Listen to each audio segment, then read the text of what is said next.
a red pill? Should I marry her or date her a little longer? Is it a good time to change my job? Diet or no diet? Sugar or no sugar? No matter what decision you're trying to make, most of the time we go through this conundrum when it comes to making a decision. In Ayurveda, there is a famous line: you're not what you eat, but you are what you digest. Similarly, I believe I can paraphrase that statement and say, you're not what happens to you, but actually what you decide to do with it, which means decision making is as crucial as digestion. My name is Aditi Surana. I'm a graphologist and a high performance coach. And in today's conversation, let's talk about, is there any method to decision making madness? Can you really find a process underneath that? This week on the Absolutely Right podcast, I interviewed Uday Padmanabhan. He is an entrepreneur, a design thought leader, and currently working with Wipro's design vertical called Design It as a global strategic leader.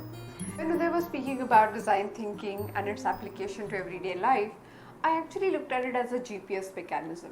You know how when you drive into an unknown zone, unknown area, and you have no clue about how to find your destination, you rely on this data processing system called GPS, your Google Maps basically, and you figure out multiple options to choose from.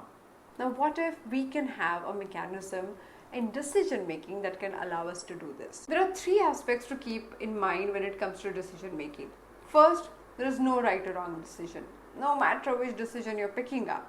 Second, there are decision and its consequences. When you understand you are actually evaluating the consequences, the anxiety is not about life or death, but it's about choosing one consequence over the other.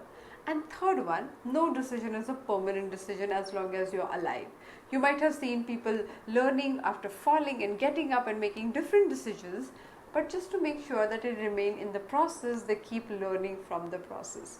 Now let's look at the 5-step simple design thinking based process to make our decisions way more effective.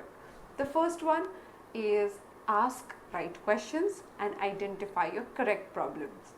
Now people have pimples and they think that skin is the only area they go to look at, but the actual problem is in the stomach.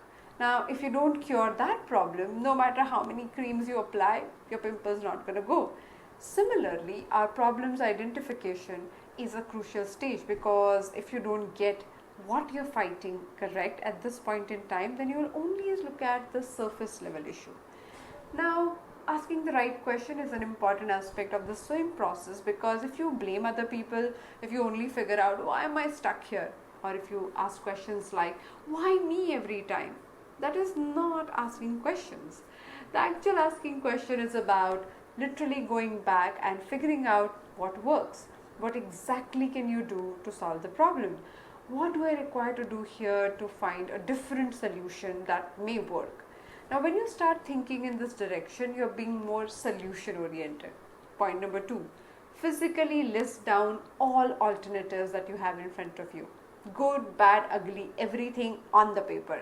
Important, because when you list down only good things or only things that you desire would happen, then you don't have a whole picture. But when you write the entire list of things that are possible when you make this decision, you feel at least you get the first overview of what all may go wrong and what exactly is possible. Point number 3, one thing that people do not do when it comes to their personal decision making: collect information and actually do the research. Which means speak with people who have been through this journey before, talk to the experts, read about it, Google search. If there are other options, find that way of actually gathering information. If you're going through a divorce, if you are going through a transition, if you are recovering from a chronic illness, now if you take a neutral view and objectively look at your situation, someone or other has gone through similar situation in the world, and they are few steps ahead of you. So if you really find a way to ask them the questions, most of the time people really behave in a generous manner to help you out. You'll be surprised how many people are willing to share their journeys and their experiences. And now you have podcasts, so you have so many experiences gathered together when it comes to any topic. Point number 4, choose one of the options and act upon it. It's important that you take action. There is no perfect timing to make a perfect decision. You will learn on the job while making the decision, while falling or failing at times, but that is how it works. Have you ever seen anybody learning how to cycle without actually falling and feeling that imbalance? It doesn't exist, right? So same thing is applicable to your decision making.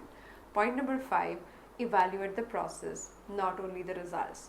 We think our decisions were correct only when the final result is correct or great.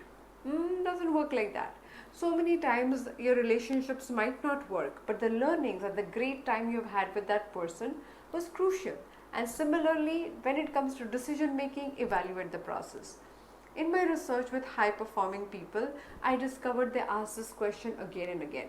How can I improve this the next time?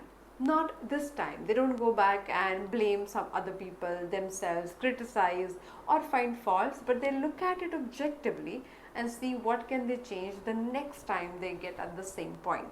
Now, they also do that when they fail as well as when they succeed. It's important that when you get something right, sit down and ask yourself that question. How can I improve the process? This conversation is based on the Absolutely Right podcast, episode number 54. So if you haven't heard it, please go ahead and check it out. Make sure that you download a PDF document mentioned in the description below, which has all these points in an actionable journaling format. Also in the comment section, tell me, how can we improve this conversation? What would you like to know more? How did you improve yourself by using all these pointers that we mentioned here? Your feedback is the only way for me to make better decisions when it comes to creating our content. Thank you so much for watching this video, and subscribe to the channel to watch more videos like these, because we keep bringing conversations that can really shift things for you.